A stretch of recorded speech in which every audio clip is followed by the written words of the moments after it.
G'day, welcome back. An unscheduled video today on corresponding squares. I'm covering an amazing game by Shankland-Firouzja in the current Grand Swiss tournament. It's a pawn endgame. It's got a lot to do with corresponding squares, and there's a couple of turning points in the game which are mind-bogglingly complicated. And when I found this position, and you're a better person than me if you know there's only one winning move that black has, and it's got a lot to do with corresponding squares and reserve tempi and all those sorts of things. By all means, have a look at it and see what you came up with. First off, I'd like to thank Daniel King because I saw his video on this very game, and he covers a later position in the game where Sam Shankland could have drawn the game, and he didn't, and he went on to lose. And that in itself is a very interesting analysis, which we can sort of, stretch a little bit and say he's got something to do with corresponding squares. I'll quickly summarize what Daniel King talked about. Of course, far better off to just go and watch his video. It's great coverage of this game. And then, since it was such an interesting game, and since it's a pawn end game, and since I love looking at corresponding squares and pawn end games, I then did a review of the game, and I found another equally baffling position a little bit earlier on. So let's go and have a look at that.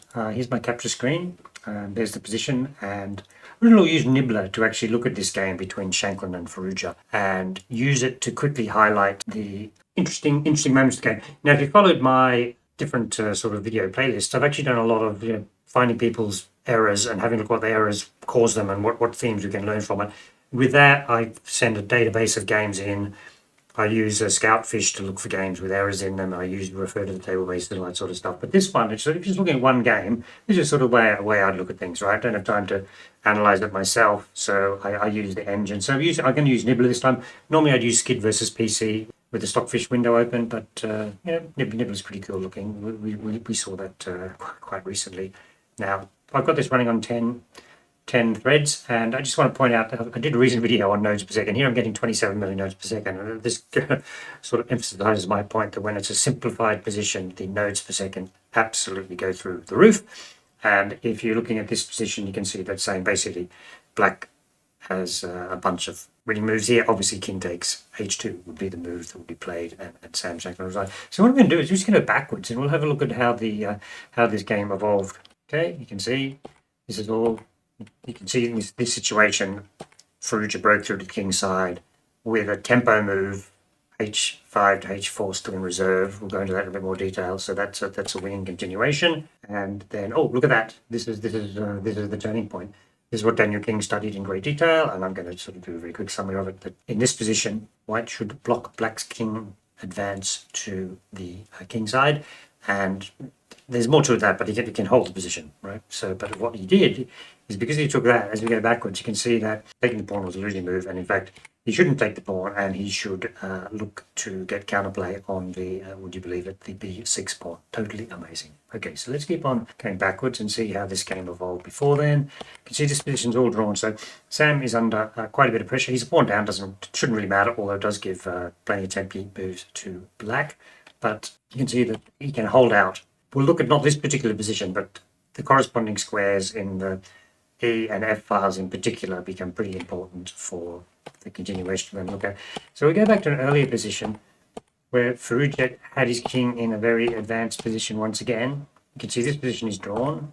This position is also drawn. Oh, what's going on there? It's telling you very simply, we'll go back on one move, that this position, it was white to move. White should have blocked either with A4 or with b3. That might give the possibility of c4 supported by the pawn on b3. Should have had some prophylaxis or restricting black's pawn moves. He didn't do it. b5, and then the b5 is winning, and the logical response is b4 check, which is the position we get to. Where does the black king go to? And this is where corresponding squares goes into it, right? So you can see that that's a very quick way of just scanning through a game and sort of finding the key moments that you want to focus on. Okay, so what I'm going to do now is going to quickly go back through the game, and we're going to see let me close Nibbler. I kind of summarized what we're going to do over there. So we're going to go over, first of all, we're going to go to the losing line, as I said when Shankland played bishop takes a5. We're going to look at the line which Daniel King highlighted, which was king e2 at the same point, move 47, and then I'm going to look at in more detail this. This is the move I really want to look at. Why is b5 a winning line?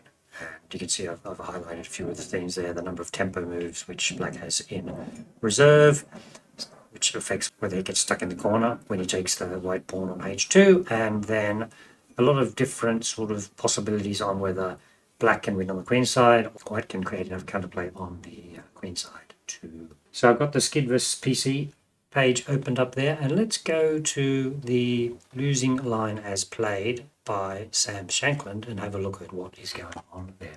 Okay, ignore the coloration for a minute. You can see these are the two possible moves. King to e2, which draws, and you can see I've put corresponding squares, coloured ones there. We'll look at those in a bit more detail when I get onto following Daniel King's analysis. And the losing move, b takes a5. Let's see what happens with b takes a5.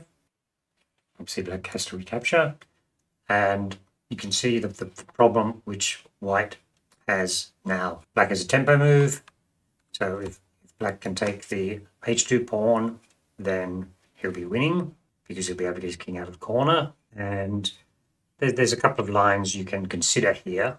Right, let's have a look briefly. So he could try and block with king e2. He could try and exchange pawns with c4. Kind of make some sort of sense, or he can play king d4. King d4 is played in the game. Let's just go to the game continuation pretty quickly. King d4, black king dives in the corner, and there's nothing to be done. The pawn's going to be taken, and then when necessary, black will just play h4, and then his king will get out. Okay, so let's go back to this. C4 makes some kind of sense. Let's exchange off the pawn. Pawn takes, but once again, he's not going to be able to block the black king in because of the tempo move, and the counterplay is way too slow, so that doesn't work. And then the last line I want to look at is king e2.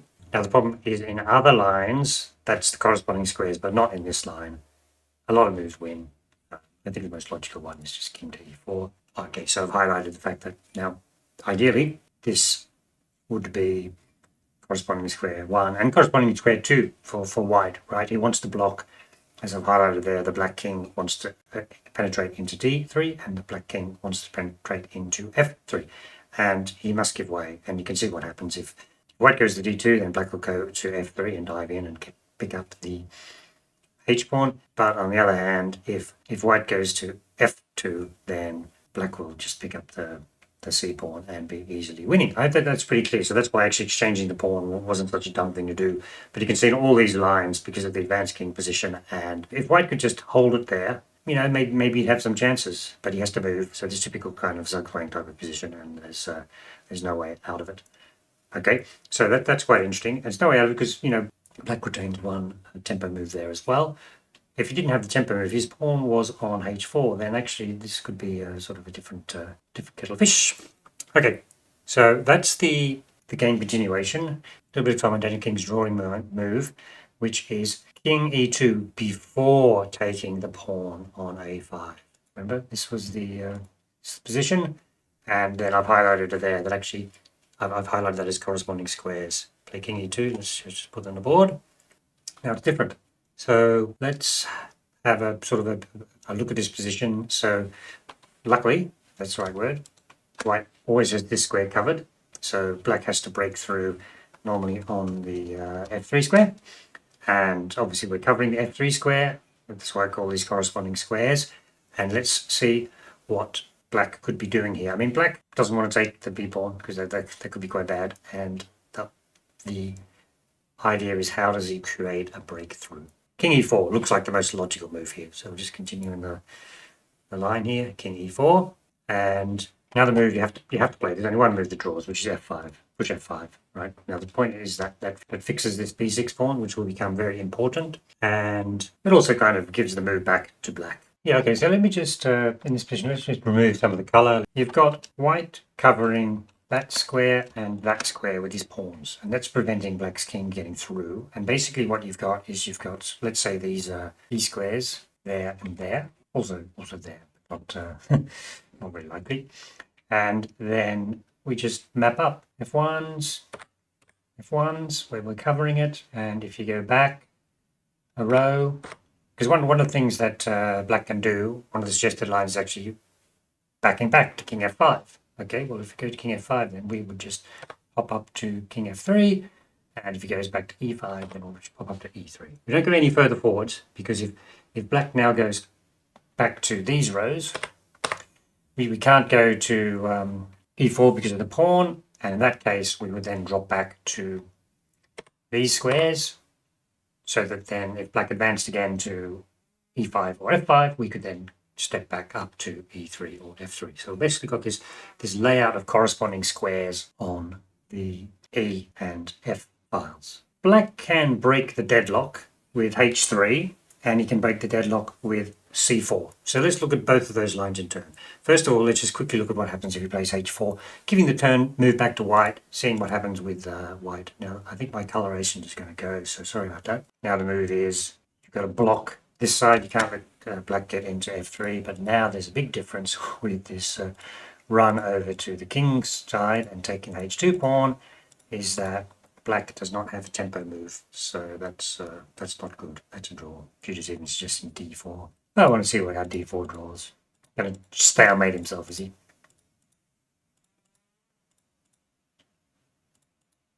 Yeah, there we go. That's quite funny. Don't think I needed to cover that one, but anyway. So the other move, h4 didn't work. Let's try d4. Right, and now we're going to map out the corresponding squares. This is where Daniel King highlights the fact that if white stays defensive, then he's just going to lose. A pawn's going to go, and that'll be it. So the defensive strategy is based on these corresponding squares. And now h4 or not, that's kind of neither here nor there. This is also corresponding square number 2, because you can see I've mapped it out there, that as the black king races across to grab the a4 pawn, the white king also races across, and you can see he actually makes it. Black goes onto the 3, white goes onto the 3, black goes onto the, what is the 4, white goes onto the 4, black goes onto the 5, looking good. White goes onto the 5, holding the b5 pawn, but also attacking the b6 pawn, and this leads to a draw. Let's see how that occurs. Oh, I didn't code this up, but never mind. Take, there, king out of the way, take, advancing the pawn. Well, look at this. Something funny about this. You know, black might have had some winning chances, but the problem is that, as Daniel King pointed out, white queens with check, and that'll be a draw. Okay, so that was quite interesting, that defensive strategy of coming way around the outside. And if I go back to this position, just let me clear the comment. We'll go through that. Their corresponding squares, their corresponding squares, their corresponding squares, corresponding squares. And then when black pops back out, their corresponding squares. The other way of looking at it is counting moves. So let's do the counting moves, see how that goes. 1, 2, 3, 4, 5, 6, 7, 8. Okay, now let's check the white side of the equation. 1, 2, 3, 4, 5, 6, 7, 8. Okay, that's cool. So basically they promote basically the same time with check, and that's a draw. That just wraps up in terms of what Daniel King covered in his video, i.e. the Sam Shankland's game continuation was lost, and the other way you could have drawn by fixing the weakness on b6. Okay, so as we know, I went back through Nibbler and I found that earlier quite amazing position, which is even more to do with corresponding squares. So let's quickly move on to that. What I'm going to do is I'll save that. Is I've actually got 2 versions of this game loaded up. That was the only way of doing it, because that's where I get way too confused. And then we'll just scroll through to the relevant position. As we were saying, in this position here, Sam should have played b3 or a4. He did not. Played c3, and then Firouzja should have played b5. He did not. Now b5, logical move after b5 is to force the black king back with before check. And this is what I found amazing. King can go to b6, c6 or d6, and hopefully you've looked at it a little bit. King d6 draws, and king c6 wins. And a lot of time looking at this, hopefully with the help of a computer, because it's pretty complicated stuff. And you can almost treat these 2 squares here as like mined squares, right? So the person who hops on them first, and with the other player able to hop on the other one, will kind of give up the advantage, right? So what happens, as we'll go through this through time, is that although black has 1, 2, 3 tempo moves, white just has the 1 tempo move. So black has 2 spare tempo moves, and I think that's fine. Even if you get that zugzwang, if black went to d6 and white went to d4, surely just use up one of those tempo moves. The problem is black needs to keep 2 tempo moves. He needs 1 tempo move a little bit later on to advance, and then he needs another tempo move in case he gets trapped in the corner. And if you give up one of your 2 extra tempo moves now by going to king to d6, you won't win. So let's have a look at that. Let's have a look at what happens if king d6 is played, which is the wrong move. King d6. That's the drawing move, because you're going to lose one of your tempo. Okay, so let's go with king to d4. Makes sense. Now, black's not going to make any progress unless he uses the tempo move. So logically, we go h6, and then now white will also use a tempo move. Now black has to use up another tempo move. Now white needs to move back. d3 is the correct move, because if you go to e3, then black will go to e5, and that will be winning. Okay, so we need to force black to use up one more of his tempo moves. So what we do is we can sort of start mapping out some corresponding squares here just to see what's going on. We're going to go to d3, and then black is going to get e5. Let's just do that. Okay, it's not holding the line to square for me, sorry about that. And then now we go to e3, and you can see what's happened. So we've got, from white's perspective, they're the corresponding squares. And we've seen this position before where you can imagine a layer of corresponding squares and a layer of corresponding squares and so on. Point here is that when we go here, the kings are back, and okay, so we've got the king to g6, and we go to e3. We've got it well covered because if he comes back to f5, we can come to f3. So we've got him blocked. And you know what's going to happen here? Black is going to have to use up his last tempo move. And then now, although black can penetrate, stay over here. Logically, this is the line we had before, almost in the first. And what's going to happen here is that white can hold out the black king. Right, okay. So you see what happens there on, we go all the way back. So this is quite confusing. It's a very confusing line. All the way back to king to d6. King to d6 walks onto the mined square. We can't play king to d6. We've got to play king to c6. Right, let's see what variation that gets into. Yeah, so we need one more tempo move, right? So we do go with the king c6. White can never play king d4, while we can go to the d6 square. Okay, so let's continue with the line. I've actually got this line coded up. And I'm trying to sort of show it with corresponding squares. And you can see that black still can't go onto d6 because white will go onto d4. So we go to d7. I've sort of matched those. And then now, let's say logical move is white just goes back to the d3 square. And then now black comes up to e6. Still threatening to go to the d6 square. So white has to keep hold of the d4 square. Only square you can do that from is the e3 square. And then now black can move to e4. White has to cover d4, d3 from the e3 square. But unfortunately, his move. Okay, so now white had to move back onto d3. If he does that, then we break through on the king side. King f4. So now we've got a couple of alternatives. d4 is one possibility. d4 leads to just loses our hand with black picking up the h2 pawn, and the other way of playing it is king to e2. Let's follow the king to e2 line, see what happens in that. And you see what's happened. Black has been able to advance all the way up to the e4 square without using up any of his tempo moves, and that's going to make all the difference. Well, it's even worse than that. I mean, you can see white's going to either get broken through on the king side in this case, and if he had gone to f2, then black would have broken through on the queen side through the d3 square, right? So this maneuvering around d6 square is quite profound. Just make sure I haven't missed a line as we were going along here. Yeah, so we're looking at positions like this. Because black's skirted around, white can't avoid black getting to this position, and we just looked at if king covered back with king to d3. I guess the other line that would be worth looking at is king to f3. I don't think there's much hope there. Yeah, just d4, and we either take or we don't take.